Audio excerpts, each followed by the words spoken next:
Hello everybody, my name is Jackson from Fisher College and I am a senior sport management major. Hi, I'm Anna. I'm a senior and I'm a biology major. This Sunday at 10 a.m. Fisher College is hosting their open house. We'd love for you to come check out our campus and to come check out more of what Fisher College is all about.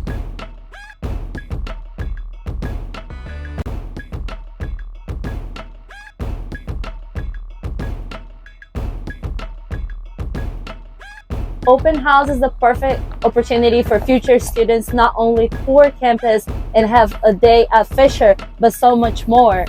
There's so much more to see here at Fisher on Sunday. Make sure you come through and check out our athletics department, our esports department, our financial aid office, our bursar's office, and so much more. We're happy to help you. You know what else is great? You have the opportunity to spend your Sunday in Boston. Boston is the house of 250,000 students, so we have a lot of diversity, history, and opportunities.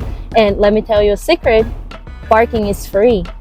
You know what? That is not the only thing that is free this Sunday, Anna. We also do have a $1,000 visit scholarship for students who are eligible. So make sure to come check out campus and make sure to get you that $1,000 visit scholarship for yourself. And not to mention these Fisher College sweatshirts that we're wearing right now, these will also be available for you to come grab at our open house on this Sunday. There's nothing to lose and a lot to gain.